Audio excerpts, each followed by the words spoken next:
Welcome to the She Births Show, a place to inspire your birth, evolve your parenting, and help you live a life you love. I'm Nadine Richardson, your host and creator of the scientifically verified birth education program, She Births. I'm also a mother, yoga teacher, doula, author, and speaker. At She Births, we have supported thousands of families around the world for over 13 years with our unique program, and our vision is to make birth better for every family around the world so that everyone experiences a beautiful birth no matter what unfolds. Not only do we help people have beautiful births, but we also give them the skills and the philosophy to enjoy pregnancy and make parenting easier. As well as our world-class birth ed, taken either face-to-face or online in our app, we also have a free pregnancy guide designed to help you feel calm, connected, and inspired as you and your baby grow. We have a doula matching service, the perfect way to ensure you and your partner are completely supported throughout the whole journey. And we have our Soul Mama Circles, which are the perfect postpartum network to help optimize your mindset and design your life in parenthood. Remember, if you like what you hear today, subscribe, share with a friend, and leave us a review. If you're a parent, about to be one, fellow health professional, join us now for an inspirational deep dive into topics with experts around the globe. We hope you enjoy this special episode.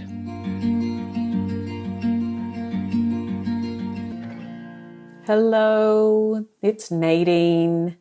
This is such a wonderful story to share with you today on the podcast, and I hope to share it in actual other formats soon with some new exciting birth story documentaries on the way. This story with Brooke is so inspiring because it really aligns to many of the ideas and concepts I'm writing about in my new book. Brooke and I talk about the language of your body and discovering your intuition. We talk about power and we talk about inductions. Brooke had a looming threat of induction, rates of which have doubled in the last 20 years. And in that doubling, we also see numerous issues with babies, such as resuscitation, decreased satisfaction with birth amongst mums, increased postpartum hemorrhage, and damage to pelvic floors. Along with this increased rate of induction, a lot of experts are saying we might now be reaching the point of doing more harm than good in Australia right now. So people, I think this is a really important podcast, and I want you to listen with an open heart and an open mind as we talk about finding your hell yes and your hell no, listening to the body and finding resonance, how to create strong boundaries for yourself, because as I say, boundaries make for a good birth, your partner protecting your space, the rights that you have to decline an induction, the unfortunate coercion and lack of ethics that we sometimes experience in the system, and how the environment we birth in has such a huge impact on our outcomes. Power dynamics and my critical idea of power to the woman that needs to happen in all births, no matter what is unfolding, and how risk assessing is actually extremely individual. We even talk about conscious conception at the quantum level at the very end of the podcast, and how the Shakti takes us over. That powerful feminine principle takes us over during birth. So this is one of my favorite conversations where we get to be very spiritual, but also really, really practical, pragmatic, and grounded in the body. This is one of the reasons I really love birth, because it's where the rubber hits the road. As you are listening to this, please know that birth matters. Know that you have rights. Know that you have intelligence in your body and you have connection to your higher self. Our work at She Births is to protect you and empower you as best we can. But you have to take that education and apply it, and create a team around you to support it. My personal job, my mission on this planet is to help make birth sacred again.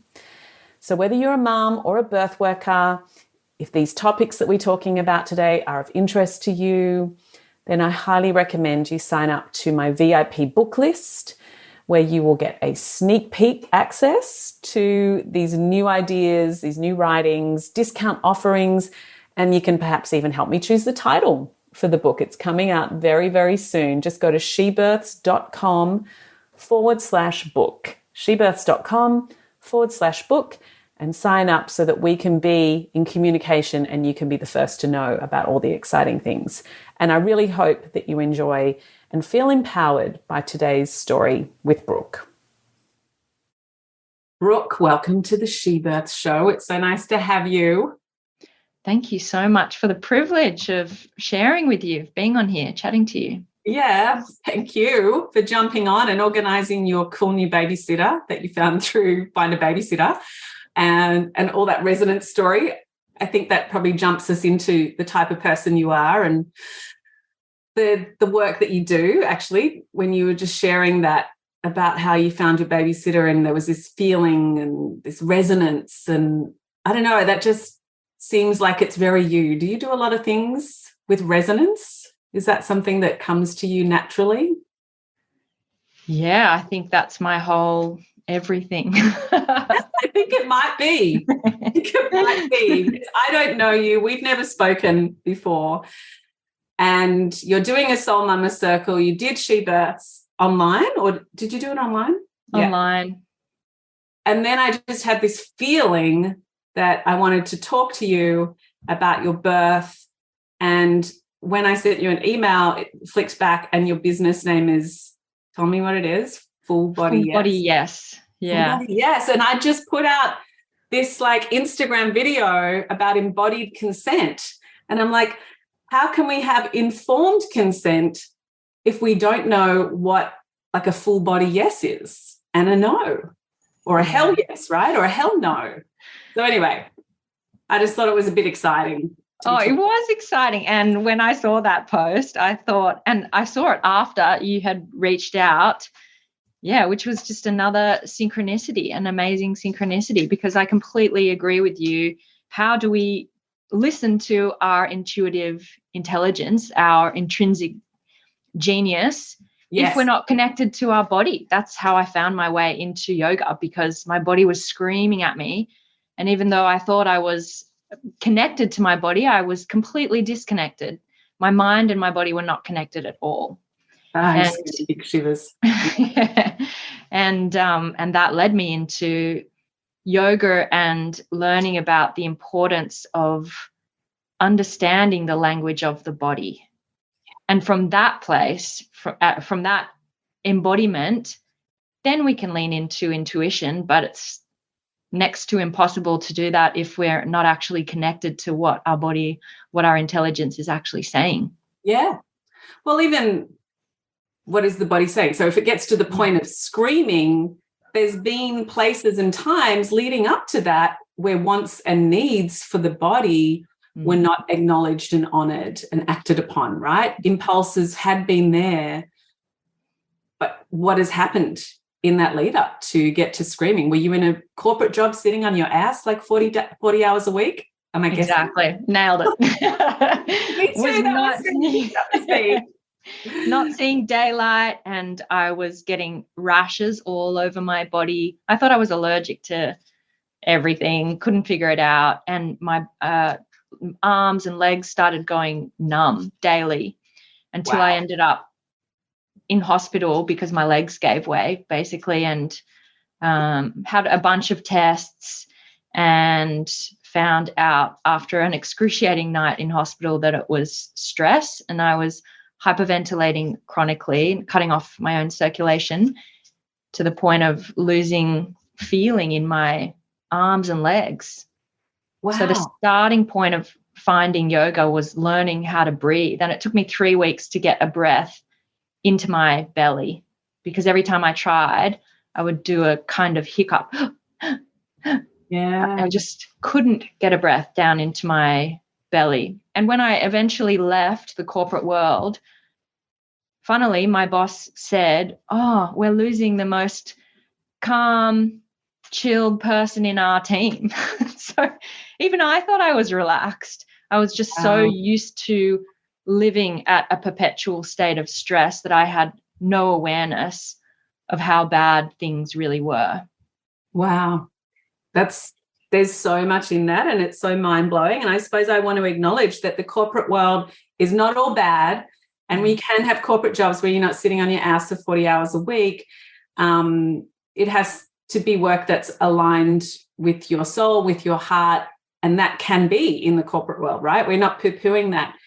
But when your body speaks, we need to listen. But how do you even listen in that corporate world? Like, if you were coming across as calm, that's probably because you'd been sent to school to sit on your ass for 8 hours a day as well, and be a good girl and, do the right thing and, Exactly. Depressed. It's really, it's a challenging position to be in. But I think lots of people get to the place where they know deep down what they're doing might not be aligned for them, and that doesn't have to be in the corporate world. It could be anything.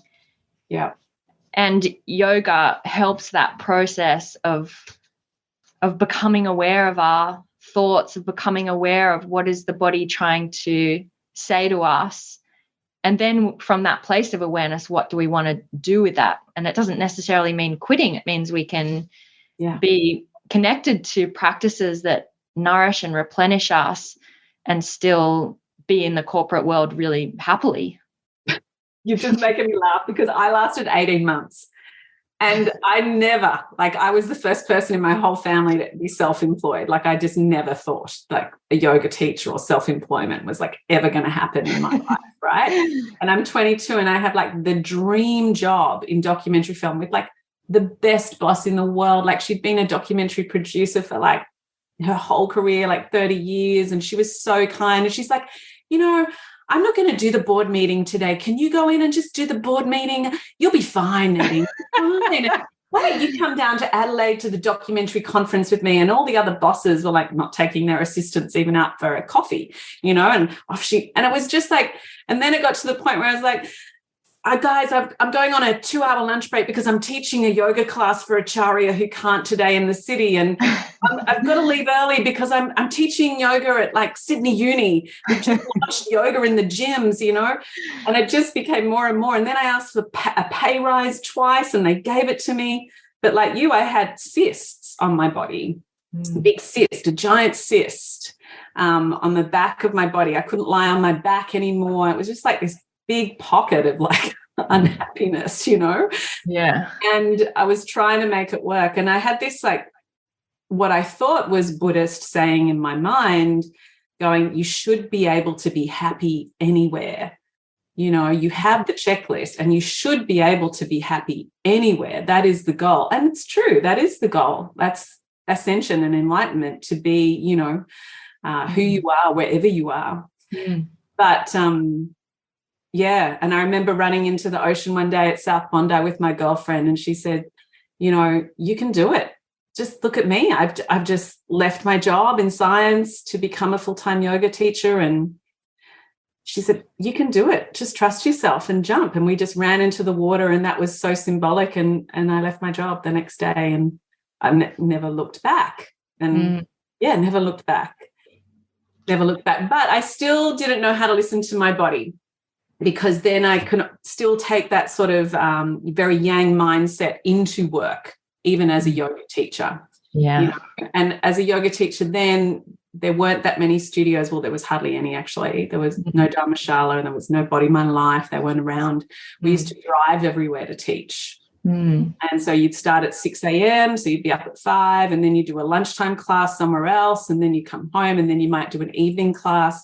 So it was very challenging, and working for like $35 an hour, and driving all over the city doing that. Anyway, I didn't expect us to go there in the conversation so early, but I suppose that's just where it was meant to go. because that's going to tie into birth. Yeah. I was going to add to that. I think it's very common today to still apply a very yang approach to something like yoga teaching, which you wouldn't expect. And it's because I've been there myself exactly when I first started teaching, and probably for many years after, until the start of COVID was when that stopped, and it afforded me lots of success from a business sense.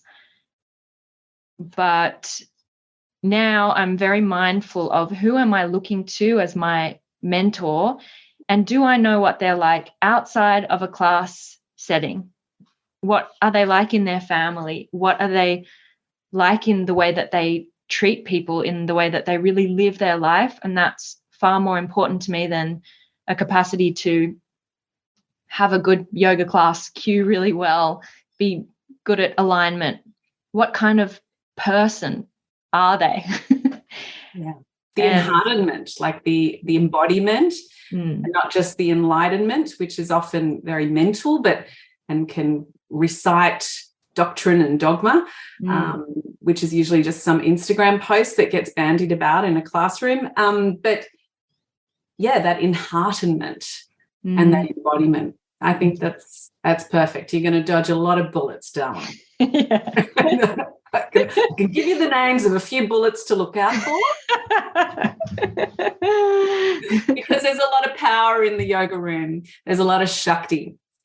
And so women don't understand their power. The feminine doesn't understand how frigging powerful she is. The power to create energy, the Shakti, this organizing principle that radiates around the world, it's everything. And it's so it's like nectar. It is the nectar. It's like the Holy Grail, And so I think there's a lot of men, and I don't want to go on the gender hating, but there's a lot of males kind of sucking off that Shakti in the yoga space, and women not realizing how extraordinarily powerful and beautiful they are without doing a pretzel shape necessarily. Yeah, absolutely.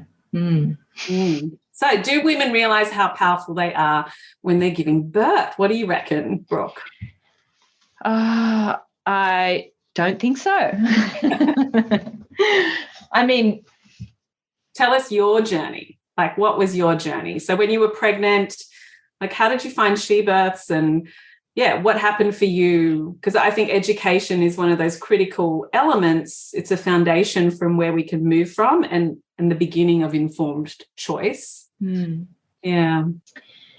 I am lucky enough to have a very good friend, Tess Moroney, and I met her. I ran a yoga retreat at a place called Sargud. It's a retreat for people with spinal cord injury.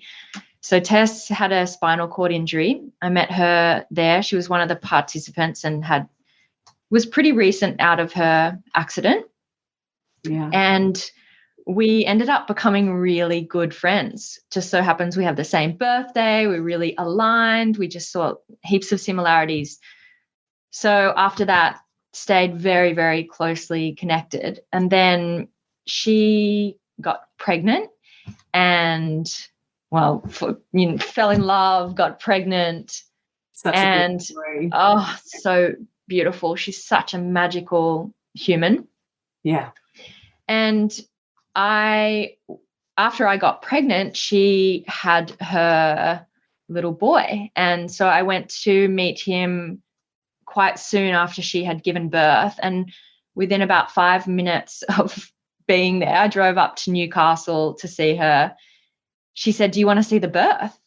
And I said, okay, not really thinking that much. And she pulled out her phone, starts playing this video.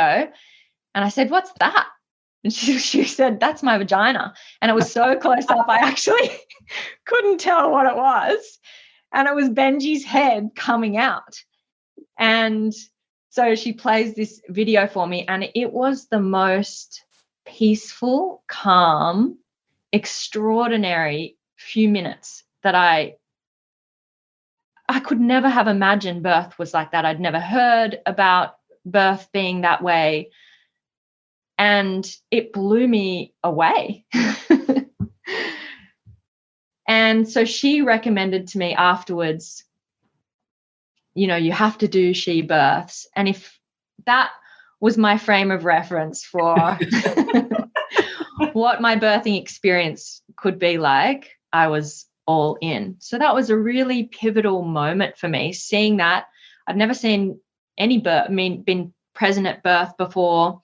I'd never even heard about any of my family's births. It was not something that was talked about. But like when you're in the room, like pretty soon after, like it's almost like there's a smell, like the pheromones are still like pumping in the space, like you're really like feeling it on a visceral level. I think when you visit a newborn's family, it's a very different feeling to like 2 weeks later or 3 weeks in a cafe, or like it's very different. Yeah, so Tess set the bar high for me. That's it. Her birth is an absolute miracle birth, and we will share her story. We have recorded her story, but we're just waiting for the right time to share her story, because someone with a spinal cord injury giving birth is miraculous. Definitely the way she did. And now for a quick break. At She Births, we believe that pregnancy, birth and matrescence, the sacred postpartum, is an awesome rite of passage. Our free holistic pregnancy guide offers you 6 months of weekly support. Drop straight into your inbox, or within our free She Births app, you can get content that will nourish your body, mind and soul. You can enjoy prenatal yoga videos, great recipes, birth affirmations, course discounts and more. From me and my team, the creator of the world's only scientifically verified antenatal classes, it is our gift to you. Sign up today and receive the free holistic pregnancy guide at shebirths.com/PG. That's shebirths.com/PG.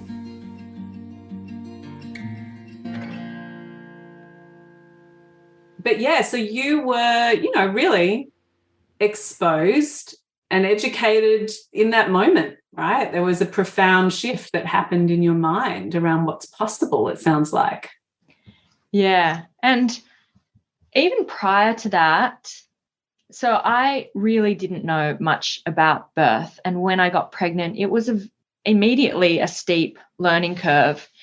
And what's fascinating to me looking back is that my immediate reaction was, I don't have private health cover, so I can't be with an obstetrician. And all of my friends prior to that point had opted for the pathway of going with an obstetrician, supporting them through their birth. And the previous two of my friends had ended up having a cesarean. Not that meant anything to me at the time, and one of them was an emergency C-section, but I do remember thinking, bummer, I didn't get private healthcare. What do I do now? I'm not organized in the way that I need to be for birth.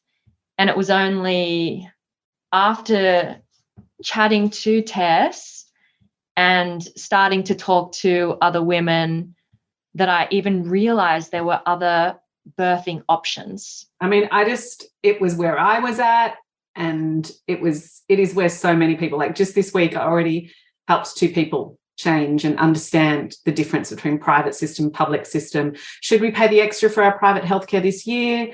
And I'm like, well, this is how much it'll cost you, and this is how much you'll get back. And, that's the financial way up. And you should know, like, if you've got a 50-50 chance of having a C-section if you're birthing in the private hospital, a 1 in 2 in the private, and you've got a 1 in 4 probably in the public.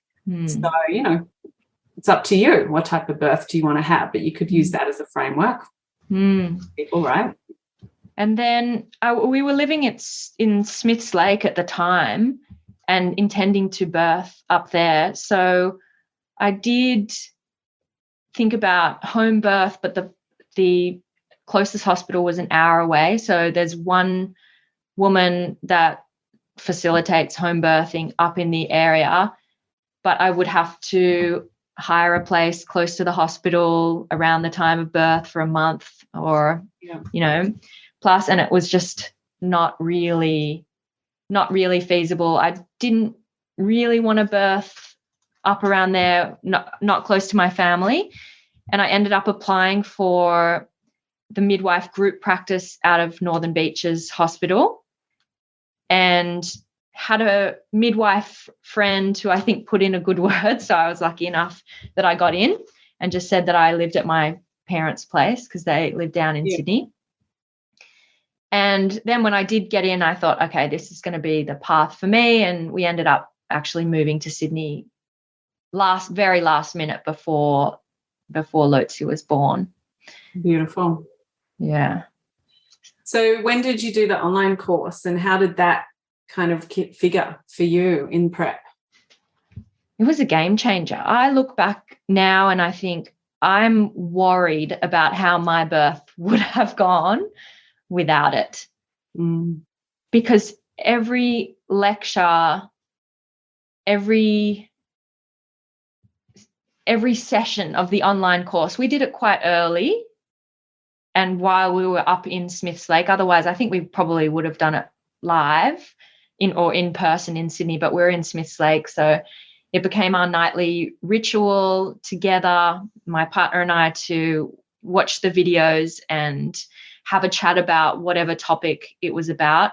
And it was just so eye-opening. Every lecture, every chat, every topic, from the very first one, when you said no gluten, no sugar, I thought, surely she doesn't mean no, not every sugar. I had to really check myself, like no fruit as well. It really took me aback, but in the best way, actually, because once I started to really reorient myself that this is not just, you're not just going along to like it's nothing else. This is a huge rite of passage that you need to prepare for. And I'm sure you say in the course, it's like you wouldn't do a marathon without training for it. Yeah. You need to. And altering your diet a little bit, Exactly. Yeah.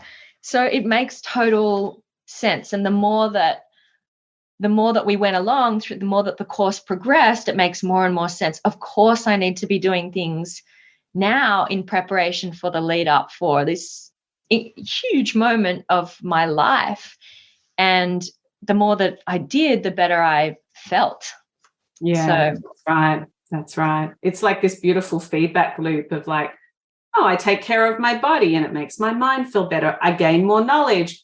It makes my confidence grow. It just keeps on feeding itself so beautifully, that whole experience of education and empowerment. They just go hand in hand. Yeah. Yeah. And it does make me feel now, I cannot imagine going in blind, but I understand how that happens so often, that we think that if we have the money to pay for an obstetrician, that's the best care because it's the most expensive care.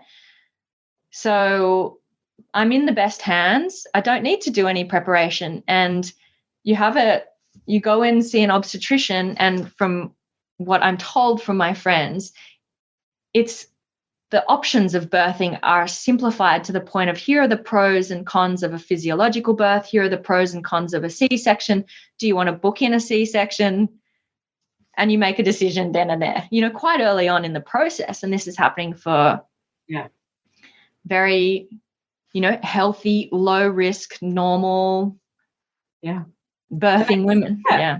It is just one of the reasons why in the last 20 years, we have seen a doubling of induction rates and C-section rates.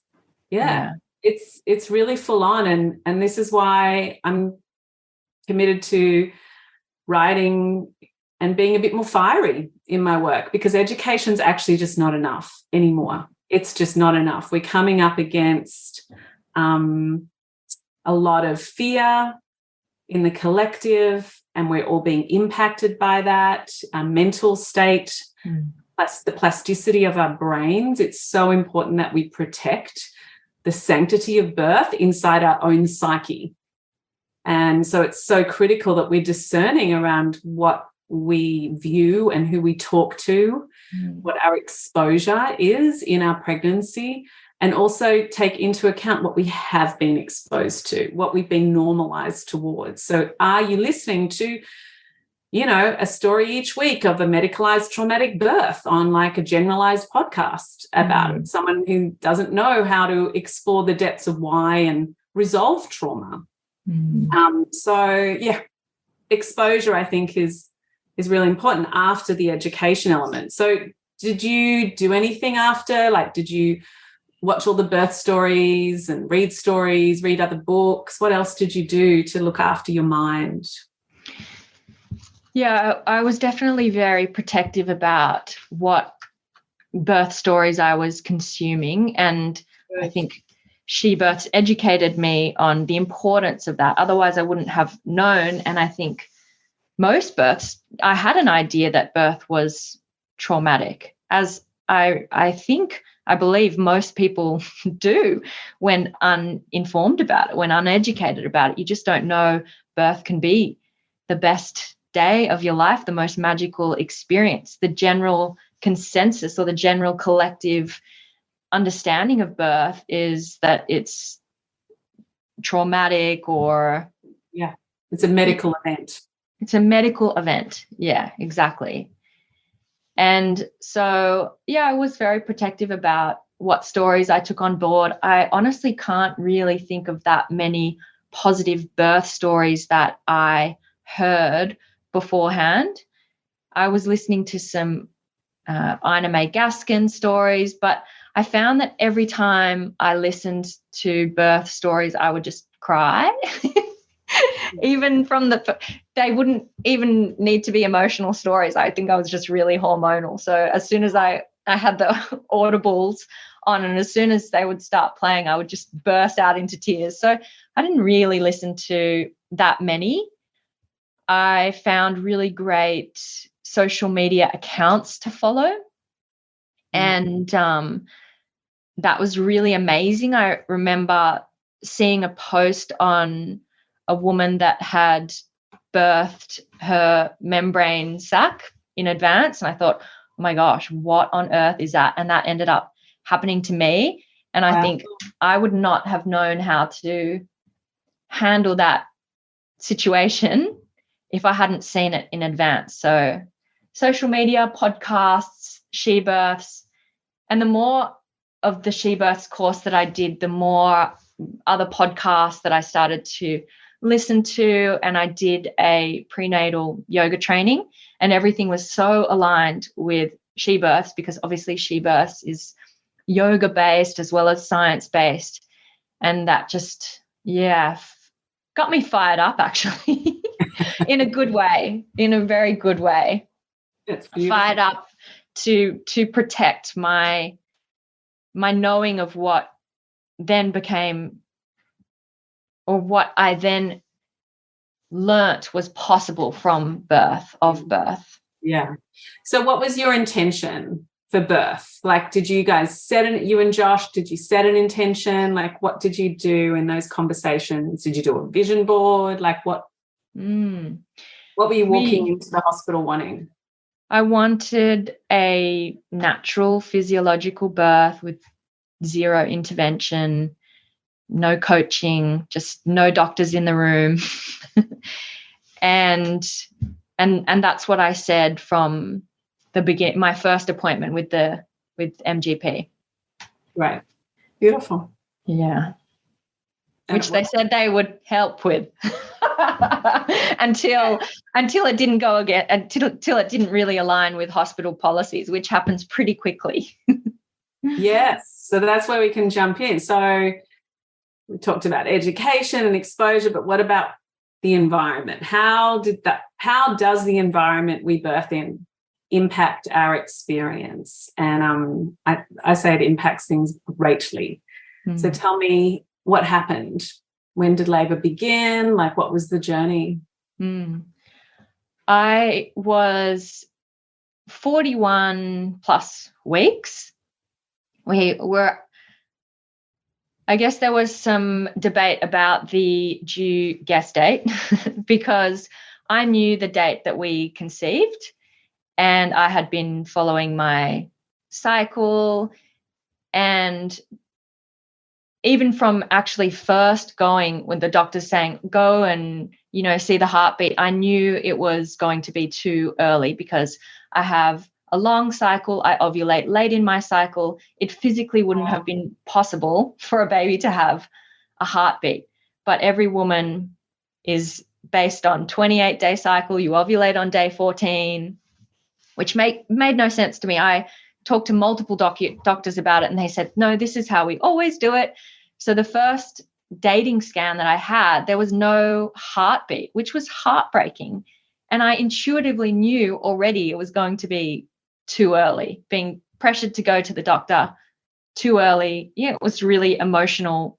That's horrible. It was horrible. I just can't, you just reminded me completely. Like, it's so hard to get individualized care. And it begins with this whole 28-day cycle, 14-day ovulation, rather than listening to the woman and her saying, no, this is my cycle. It's 33 days and I ovulate on day 20 or whatever it is, and I know. I know the night that we had great sex, like that was it. Yeah. And beautiful Josh, my partner, he was really the rock throughout of just calming me and everything's going to be fine. Your body, that was from the first moment, my intuition, my knowing against the system telling me I was wrong. Wow. And I kind of forgot about the dating thing until, and even when she got her official due date from the ultrasound, I knew it was about a week off, and I didn't think much about that, kind of forgot about it. But in my mind, I was like, okay, I know she's due a week later, which is not really important until you get to 41 weeks and 3 days in the hospital, and they tell you right then and there that you should have given birth already, or you're going to come in and give birth on that day. So I'd had an appointment with the hospital maybe a week before, and they said, do you want to do a stretch and sweep in a week? And I said, no, I've told you I don't want anyone touching me. I don't want any intervention at all. I don't want I don't want any intervention, basically.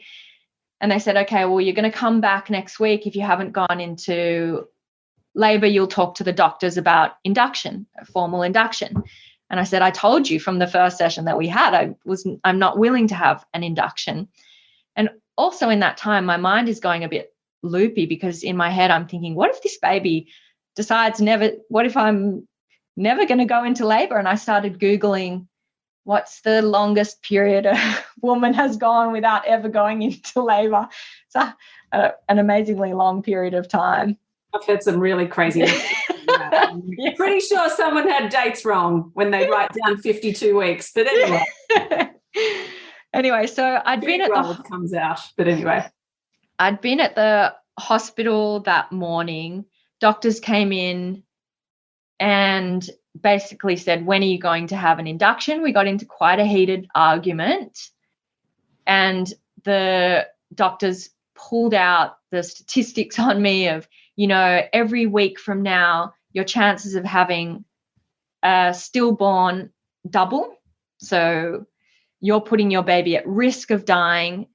And I said, I know the statistics. I've got knowledge behind me. I've educated myself, and it goes from 0.6% to 0.12. So you're saying doubling, but you're actually skewing statistics by putting it's a different way of framing it, right? Like framing it, and that it should be explained. And you're very good with numbers, darling, for remembering that, because I'm terrible with numbers. But 0.6 to 0.12, and it's, to some people and everybody's assessment of risk with their financials, with where they buy a house, whether it's in, Mullumbimby or not, And with birth, everybody's assessment of risk is unique to them, and everybody has a right. And what's strange to me is that the midwives didn't give you an idea of what your rights were. Did anyone explain to you that you did not have to have an induction, that you could decline? Anyone say that at all? No, I had to say that for myself, knowing in myself that I had the right to say no. But the midwife, because I was with the group practice, I had continuity of care. So my midwife was in the room staring at the floor. She could not even look me in the eyes because I was almost shaking. And I said to the doctor, this certainly feels like pressure to me. And she said, oh, it's not pressure. And then she went on to tell me a story about a recent stillborn that she'd cared for or, been present to in the hospital. And I mean, my heart absolutely breaks for it's just unimaginable to go through that. And yet to bring that up as leverage to another woman to coerce someone into having an induction, I think is horrible. Yeah. It's actually completely unethical. It's a training in medical school that is not allowed, that kind of language, to ever relay those kinds of stories, to speak in that emotive way. And it's not kosher. It's not part of the training. It is considered unethical, and yet unfortunately it happens a lot. Yeah, I couldn't believe it was actually happening because I'd heard that it happens, and I'm grateful that it did happen to me, as awful as it felt at the time. And the doctor went away, kind of must have spoken with her supervisor or whatever, came back, tried to convince me again. And the conversation basically ended with, well, when will you have an induction? And I said, never. And that was it, and left. And I had no signs of labor, got home that night and was very shaken up. And and I said to my partner, I just relayed everything that had happened. You were on your own too. Yeah, he was at work. It's really intense. It was so intense. And I said to him, relayed everything that had happened. I said to him, we're not going back until her head's coming out. And they wanted me to come back every day and have an ultrasound to make sure she was okay. And they said, every day that you come back, you're going to have the same conversation with doctors. And so, I said to him, we're not going back at all. I'm not having that conversation again. I've had it. That's it. Yeah. And we didn't go back until her head was coming out. So fortunately, because I don't think I would have liked to stay in that liminal space for too long, but I went into labor spontaneously that night. Wow. And crazy. Hilarious, right? Hilarious. And so I'd gone from no signs of labor, and within the space of half an hour, I went from 0 to 100 into just really full-blown labor. Wow. Actually, yeah. I hadn't heard of any stories of labor progressing so quickly. So I didn't understand what was happening at first, and I told my partner to go to sleep, even though we had no intention of timing contractions or anything like that. But it was so full on so quickly. I went from nothing in the space of half an hour to about 1 minute apart contractions, and the contractions were about a minute long. Wow. Very intense. And it's funny looking back, but I was trying to lie down and sleep in between. That I'll just try my pre-labor strategies. Yeah. Lay down and then projectile vomited. And anyway, I still told my partner to go to sleep and get some rest because I didn't know how long it would go for. Pulled out my Zen time mat, went into the other room, put on my She Burst visualization, and just went into, the vortex of counting my breath, following my breath for the next 6 hours until suddenly I roared at my partner, "We've got to go because her head is coming out right now." Wow. Yeah, and I had my TENS machine on. I think it had gone up so high that I'd left it on booster mode, and I had a moment, or I don't know how long it was, but I actually fell asleep, and I'd heard that through She Births, that moment of kind of your body's collecting, gathering energy before the final push. Yeah. So that was beautiful and incredible. I came to and I thought, how on earth did I fall asleep? And then it was really, I had the urge to really, really push. Wow. You had like the full, beautiful, non-disturbed physiological labor. Like, yeah, I know. It was incredible. And even, you know, my having that space to myself for the first bit, it's very me. You know, I love that I had that time of just being in a complete meditation. I didn't need rebozo. I didn't need anything at that point. I just needed to be on my hands and knees on my mat and following my breath. Beautiful. So beautiful. And now for a quick break. Contrary to popular culture, She Births believes that childbirth can be the best day of your life. It is designed perfectly to be empowering, enriching, and bonding. An awesome rite of passage. Our childbirth education programs have helped thousands of families around the world since 2008, allowing families to not only feel empowered through education, but also connect with their innate birthing wisdom to create the best birth possible and begin their parenting journey with confidence. She Birth's unique methodology was scrutinised in university trials and has been published in the British Medical Journal for improving birth outcomes for both mother and child. I'd like to invite you to begin preparing for birth today. Just go to shebirths.com to discover our 2-day weekend face-to-face courses or access the online courses from anywhere around the world. That's shebirths.com. Create your beautiful birth with the world's only scientifically verified antenatal classes. So how long do you think you did on your own, and then how long before, or did you do full 6 hours there without Josh? When did you call him? 6 hours without him. And we that's great. Yeah, we were he was definitely checking in and present with me. And then I kept saying, we knew that we wanted to go to the hospital as late as possible. So I would say, let's go 1 more hour. Let's go half an hour more. We'll just see until it was very obvious. Okay. I really felt her head was about to come out. And even then, suddenly I, yelled, "We've got to go now." Yeah. And he was scrambling, and we got in the car, and the whole way in the car on the way there, I had to lift my butt up off the chair because I was afraid her head was going to come out. I love it. Did you have your hands? Because I've actually got a video of a friend's birth. She gave birth to a little boy called Leroy. I was their doula as well. And her birth was very similar. And I managed to, amidst carrying all the bags and parking in emergency, I managed to get footage of her literally like with her hand around the back, almost holding her bum, as the head's sort of starting to come out. And her waters broke just as we parked at the hospital as well. So I don't know.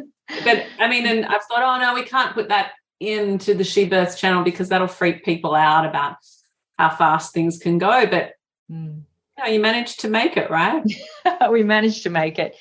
And we called the midwife as we were on the way to the hospital. And for some reason, I thought that there's a midwife on call. Yep.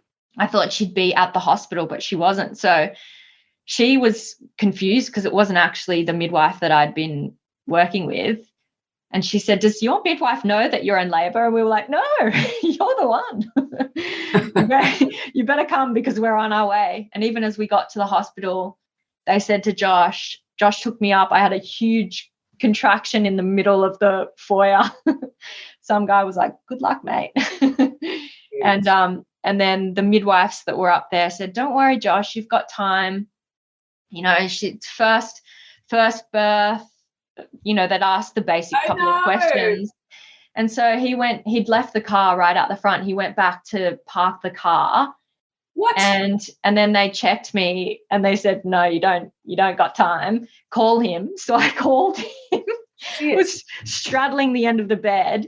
And I said, "Babe, you better run. We don't have time." And he parked the car, ran back. He had one shoe on. And then there was enough time for the midwife that was actually part of the group practice arrived, and she said, "Do you want to jump in the bath?" And the baths at Northern Beaches Hospital actually fill up super quickly, so I had time to jump in the bath. Amazing. And push her out. Wow. Were you pushing, or was the body doing it? Were you getting behind it? Did you do Ujjayi breath? Tell us about your pushing. How did you breathe through your pushing? Do you remember? I had the strong urge to push, definitely. Even from home, my body said push.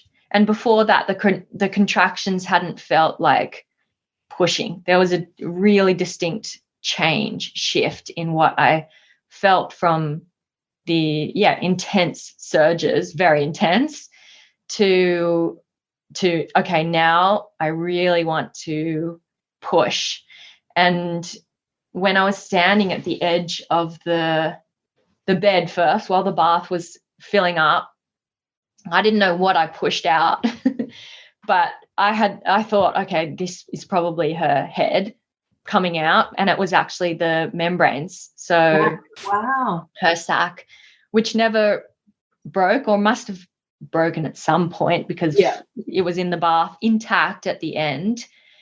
But I went from the bed and even into the bath waddling with what was essentially like a big balloon between my legs, which, as I mentioned before, I'm so glad that I'd seen a picture of that, because I would have thought, oh my gosh, what's that? And at one point we had in our birth preference sheet, no, we don't want any doctor in the room, we want to be doing this on our own. And the doctor, on the obstetrician that was on call that night, this was about, I got into hospital about 12:30, and must have heard that I had birthed the water bag and it was unbroken. And the midwife said, "Oh, the doctor wants to come in to say hello." And I was obviously so out of it. I was in full-blown pushing. And I said, "Oh, okay, fine." The doctor came in and within one sentence said, "I'm really concerned that I would like to break the water sac. You've been pushing for a while and I can't see the position of the baby, so you're at risk of a cesarean." In a single sentence of being in the room. It was mind-blowing. Wow. And Josh stepped in and said, "I think we can have this conversation outside."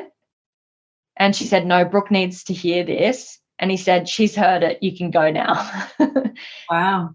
And that was really a lot of our preparation for the whole birth was about boundaries, and I think me feeling confident and safe in him and in his capacity to protect my space. So we had a lot come up in the lead up around boundaries and him asserting the protective space of me growing this human in our family space. And it was for that moment. We know it was for that moment and the induction chat, but that moment of just protecting what felt like the most special part in the end of the whole birth, that she was in her beautiful sac. Wow. So the doctor left, and I hadn't really been pushing for long at all, but I pushed her out a little after that. Wow. Yeah, there's so much in that, Brooke. There's so much in that, the boundaries. And I love the fact that, so you guys were having conversations as you were doing she births and in your pregnancy around like protection. And I think that's why it's so important to do education with your birthing partner, because he or she has to trust birth as much as you do. And if they don't trust birth, they cannot be the advocate, the protector. And, you know, look at who you were before labor, very clear about what you wanted, what you didn't want. But of course, in the throes of labor, when someone says the doctor wants to come in, is that okay? Of course, you're going to say, okay. That is not, and that happens a lot. You can't actually say yes. You can't consent. Like it's like sexual consent, right? I don't know if you've been watching Jess Hill's amazing documentaries on, I think, SBS, and she's doing one about consent now. And, you know, sexual consent requires being informed, it has to be enthusiastic, and it has to be retractable. You know, and when you're in the throes of labor, can be informed a bit before, but then there's so many things that can happen in the moment. So there's got to be a full information kind of passover. The woman, you know, needs to be able to retract, you know, because she's only got like a 60-second sometimes or a 90-second gap in which to have a conversation.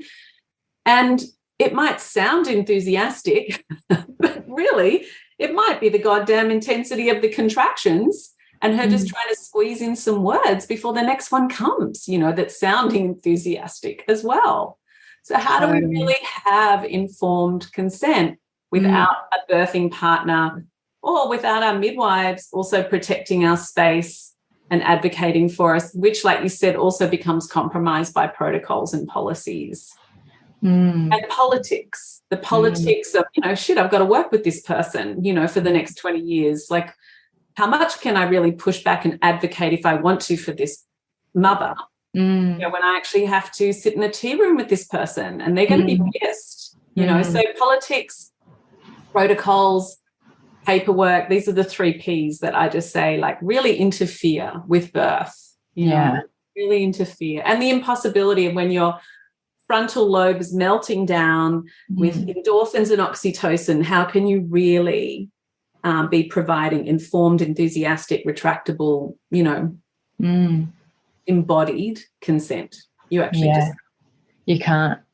And you're completely right. Having those conversations every step along the way, because there are so many possibilities of, I never imagined I would birth the water sac, for example, and it might not, it was a pivotal, was a pivotal moment that I would never have known was a pivotal moment.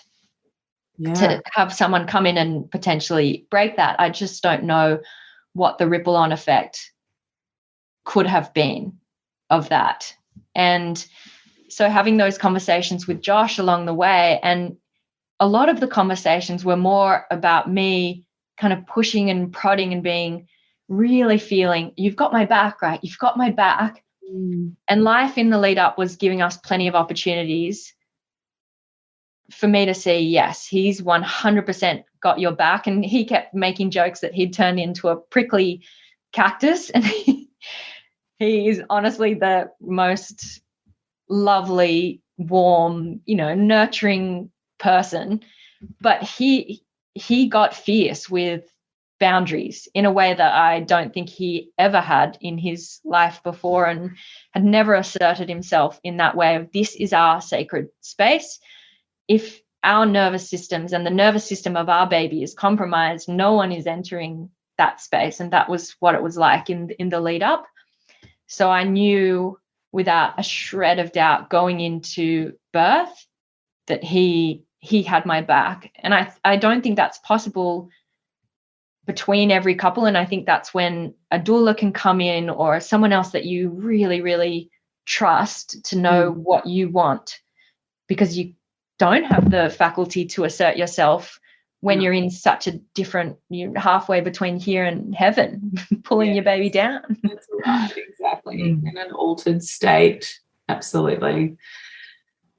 Oh, wow. I have to come back to pushing, because I just, it's such a phenomena. So tell me, you felt the urge to push. I know I'm laboring the point, but no, yeah. did you feel like the top of the uterus, did the sensations change? I think so many women are really interested in how will the sensations feel, you know, during contractions and during pushing. And, you know, as you're a yogi and you're so connected to your body, maybe you could try and find some words to describe how contractions feel in your body during labor and in pushing. The contractions during laboring felt like really intense sensation. I remember thinking, don't want to do this forever. It's pretty intense, but not in an unmanageable or an unbearable way. It's such a brief moment in time that by simply focusing on my breath, and I remember only being able to count in for 4, out for 4. I could not extend my breath anymore. They were just too intense. But even that was enough to focus my mind. And yeah, I guess it just felt like intense sensation. In your pelvis, in your glutes, in your abdomen. Everywhere. Yeah. Everywhere. It was, my whole body was involved. My whole body was being, like, every muscle being activated to its full potential of, hey, something's happening right now. And it didn't feel like a downward push. It didn't necessarily feel directional. It just felt like my whole body is being called to attention, and we're about to do something together. Every little cell. Yeah. I love that. Your whole body is being called to attention and we're about to do something together. That's really cool. Love it. And then the actual pushing phase was when I felt the downward push. I want to bear down. And it wasn't calm like I'd watched on Test do. I was animalistic. I was at home like, screaming. And that's just what felt really natural for me. I don't think I could have relaxed more down. I didn't feel like I had the capacity to push and relax at the same time. So it just felt like I really my whole body wanted me to bring the animal power, and I couldn't help but roar. And then in between the contractions, I was very focused on, okay, relax, gather your energy, everything is well before the next one. Beautiful. And she came in and out a lot. And I remember feeling quite defeated by that. Like, I just pushed to my full potential. How could she not have been pushed out?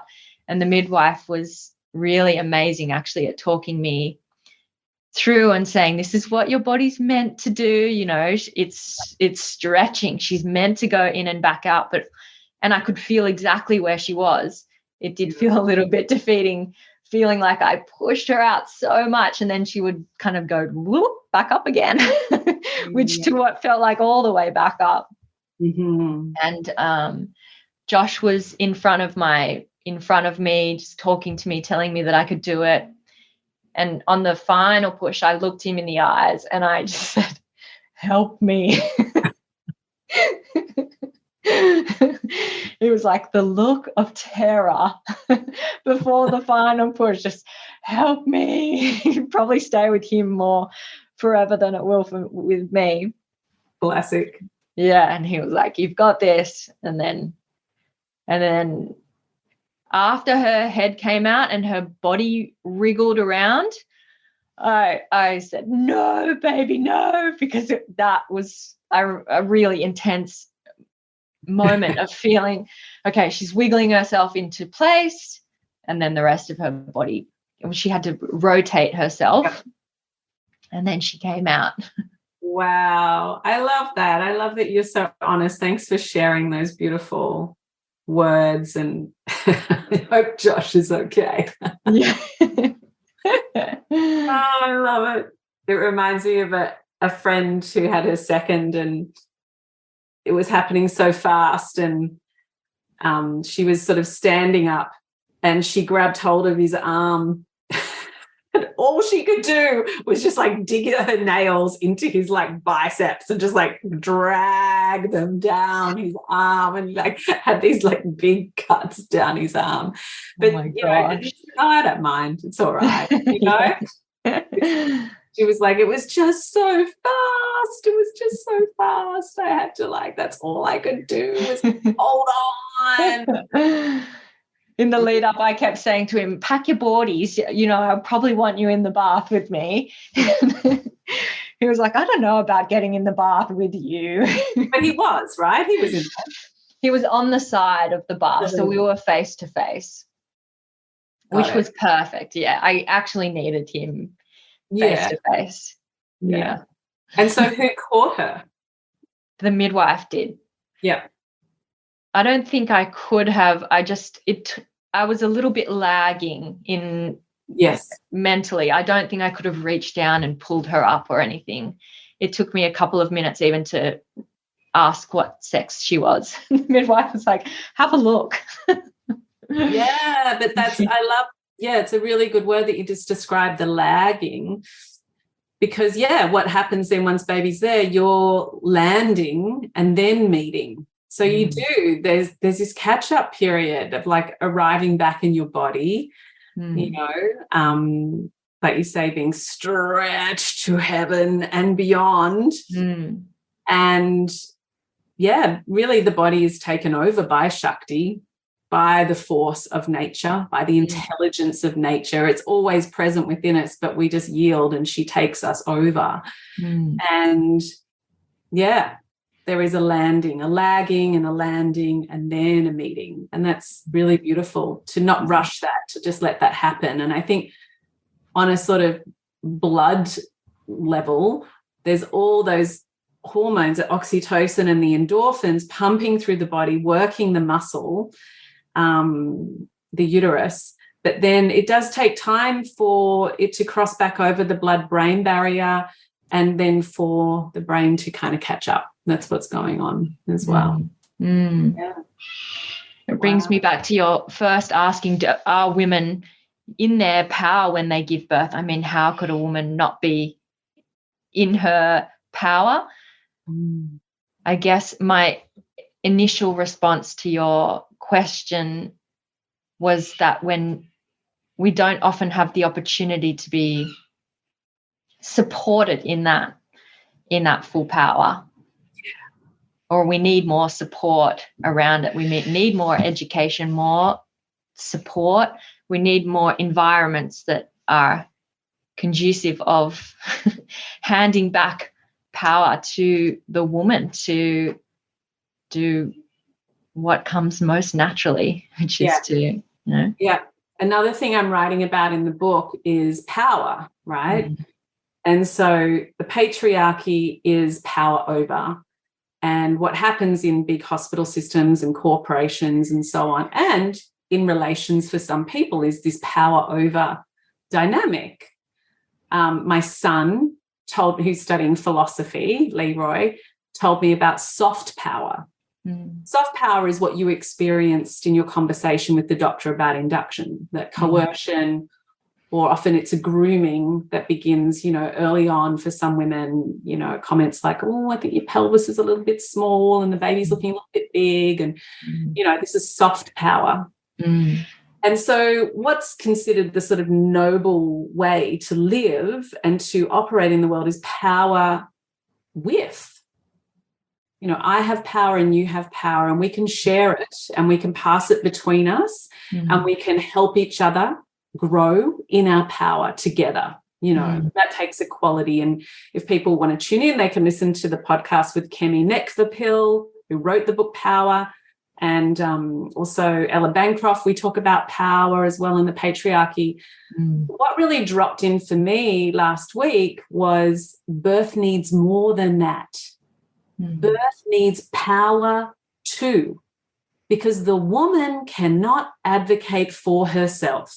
She is yielding and surrendering and opening, and the endocrine system is doing crazy things in her brain and her nervous system. She needs people that are handing her power back to her. So it's power two that we need. It's a completely unique situation.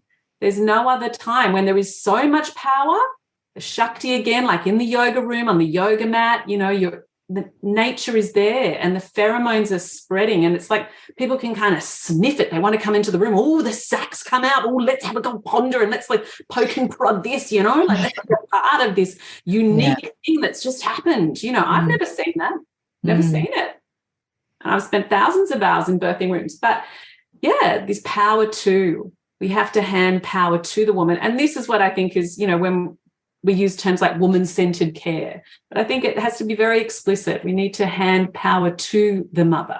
And if that is not happening in the environment, then you don't birth there, because it's not going to be a positive experience.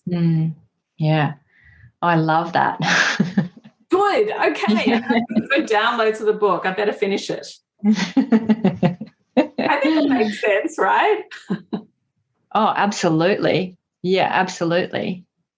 And it's so hard to, it's very easy to do the exact opposite, as you say, because you by nature of giving birth, you're in a state of surrender.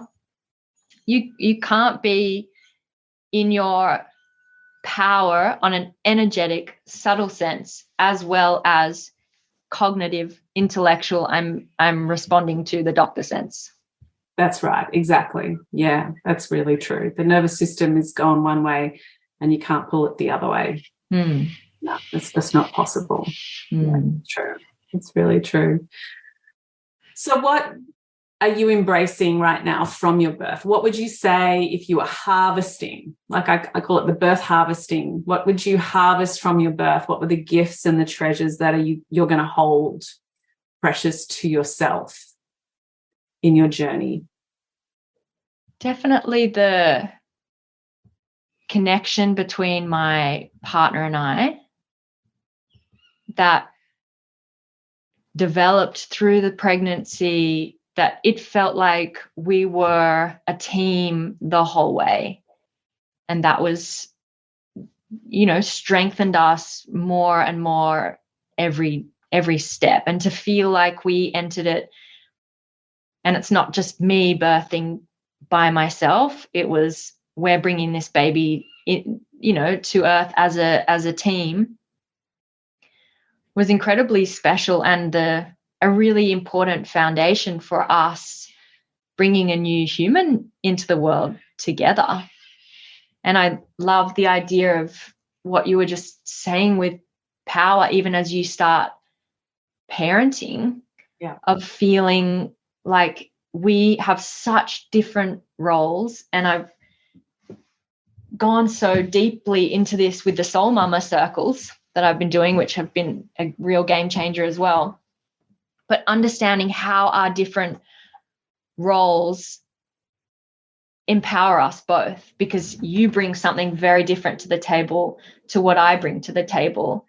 And it's not about equaling what each other are doing, if that makes sense. Like, I'm up through the night and you don't have to suffer and be up through the night necessarily. We bring very different elements to this parenting journey. And when we listen to each other's experience, wow, what a rich journey it is of learning about each other and learning about our strengths and learning about how we see the world differently. So I would say that's been a huge growth. I hope that makes sense and it's not too. Well, I think it's really easy to build resentment in birth when partners don't know how to help. And that was one of the reasons why I created She Births. Because I could just see partners did not know what to do. They hadn't learned what to do. And mums were literally like throwing daggers across the room at them energetically. And it was creating a divide. And then equally, and so I wanted She Births and birth to be a building block, a foundation for parenthood going forward. But then equally, what's really common, and the statistics tell us this too, is that when our roles are very divided as, you know, parent one and parent two, it can be more challenging to honour each other. And so they talk about, well, the easiest solution is to share roles. So, you know, 30% of the house cleaning is done by the working parent, and then the non-working parent has to do 30% of the work as well to bring in income. And by doing that, there's less tension and less stress. Unless you've got these clearly divided roles, which is, I guess, what you're implying. You've got very different roles, and one person is kind of leaving the house, one is the primary carer. Then you really have to have a foundation of discourse and dialogue, and like a strong foundation of respect and love and listening. Yeah, I mean, not even for us, it's not, okay, he's the income earner and I'm the mum, and it's divided in that way. It's more this understanding of my experience of growing a child and birthing a child is so different from anything. As close as you are in that process as a partner, you have no idea what that's like for a woman. And equally, I have no idea of what it's like to be the partner supporting that, and to hear his experience of, okay, well then, you know, a lot of the time the partner's kind of forgotten about and all the focus is on the mum. And so it's just having these ongoing conversations of, what is this experience like for you? And my experience is not more important than your experience. And we both have different challenges, and we don't need to make them equal in the way, you know, not everything needs to feel level. It's more, what do you need and how can I support you to feel like you're getting your needs met so that we can show up fully for the relationship and fully for the bubba. I love that. That's beautiful. I love it. A lot of mums are kind of, well, I mean, I've seen it before with women's groups as well. Like they think that by, you know, they're just giving to themselves by doing a soul mama circle. You know, it's just about them and am I really worth it? And, you know, what the investment and the time and all of that kind of stuff. But it's actually in looking after ourselves that motherhood becomes a much more graceful and easy journey, by having a tribe of, you know, women that see our greatness and see our beauty, that we can rise up and see our own. And in my experience of being in specific women's groups and in the mothers groups, we come back home to our partners and we're a much better person to be with, and we love them even more, and we love the difference of who they are even more. We appreciate that even more by hanging out with the sisterhood.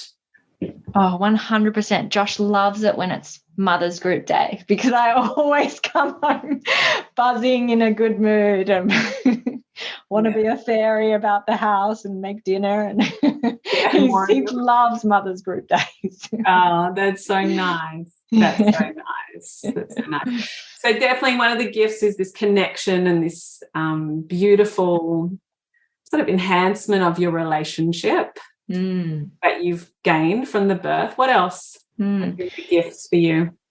The trust in my body, trust in myself. And I knew that I had that trust, that sense of, or capacity to trust myself and my body. That's what I've dedicated and devoted my life to. But even more so now, and I think in the way that I want to empower and raise my daughter to trust herself, and where we began the conversation of connecting to yourself first and foremost, and then being able to move from that place, even when in the face of, you know, all the opposing forces. And I've heard you speak of the God syndrome that we have before. It's not easy, even when you feel confident in yourself, it's not easy to sit in front of a doctor or a specialist or someone, you know, in a suit and refuse what they're telling you and say no. Yeah, that's right. Yeah, beautiful. So really it's that connection to body was deeply enhanced, deepened, and now you can feel that as a gift that you're going to give to Lotzi. Yeah. And I feel protective of other women as well. It's given me this much deeper sense of understanding and just love for other women. I feel protective even when I hear when birth as a topic is being talked about, because it was such an incredible, our birth was so beautiful. I'm so grateful that for the rest of my life we have that, and every woman deserves to feel really empowered in their birth and to not feel like they have to fight for what they want. And that's regardless, of course, of whatever the birth actually looks like. It doesn't really matter what the birth looks like if a woman feels I was in my power, I was supported, and the power was given to me, as you say. Yeah. In the process, every step of the way. That's right. That's right. Loved, respected, cared for, and power given to the woman, because that then allows her to birth as the mother, as the new woman on the other side. Absolutely. And I believe every birth, no matter what unfolds, can be beautiful, and that is what a beautiful birth ultimately is. Yeah, so wonderful. You've been it's just been such an awesome conversation with you. It's just been a gift. Is there anything that you would like to add or anything you would like to say to the people listening out there? Do she births? And one thing I didn't mention that was really big for me was the visualization, the she births visualization. I did that every day, a couple of times a day in the lead up. And obviously I was doing lots of yoga. I pretty much did the same. You have a number of classes on there. I did them all, picked one that I liked the most and just did the same one on repeat, which felt so nourishing for my body. But the visualization has been a real tool that I've leaned on. I felt like my birth unfolded step by step, exactly as the visualization talked about, because it went deep down into my subconscious, and most of the time I fell asleep when I listened to it, and I would wake up exactly at the end. So I know that my subconscious was following along. Yeah. And it's even been a tool coming out and now I do yoga nidras when my baby sleeps, and tapping into that part of my subconscious mind and priming it for rest and replenishment or whatever. If it's birth preparation, then accessing that part of our mind to prepare for a really positive birth would be something that I would highly recommend as well too. Yeah, beautiful.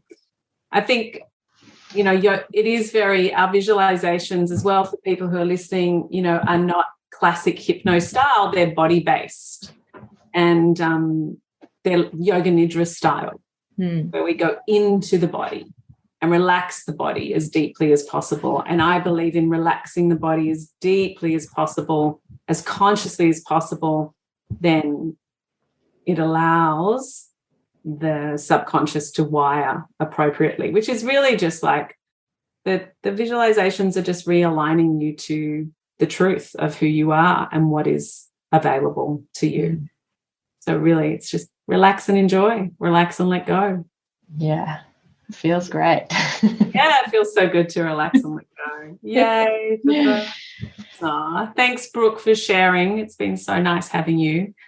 Oh, thank you so much for everything you do and offer. And I'm so grateful to have done She Births, and thank you for having me on here. What a pleasure. Okay, so this is a little extra bonus bit that we're just putting in. So what were you saying? Because I was just talking about altered states. So tell me what you wanted to say. I was going through a period where I was really obsessed with Joe Dispenza philosophy and meditation, just doing a lot of his meditations. And it was at the time when we talked about conceiving, or maybe it was even before we talked about conceiving, but I felt the exact moment in a Joe Dispenza meditation. I know the place I was sitting in my house. I know the time. And I rarely have meditations that are memorable in any way.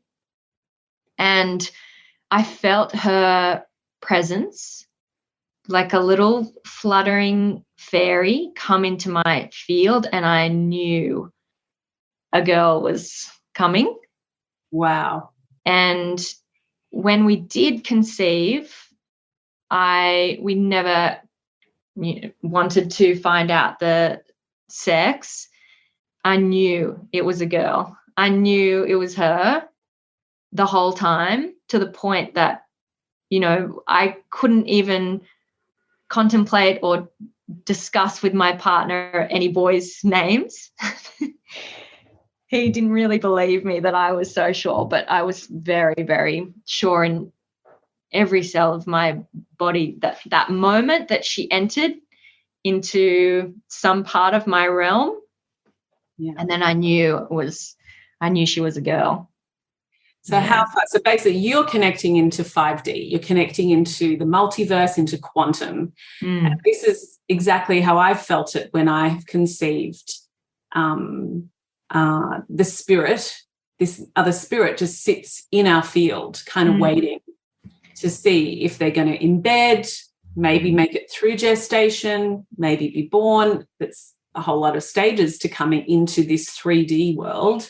So how far before you actually, made love and made a baby, how far before were you experiencing this quantum fluttering? Probably 6 months before. Yeah, beautiful. 6 months before she actually came through. Yeah. And did you talk to her?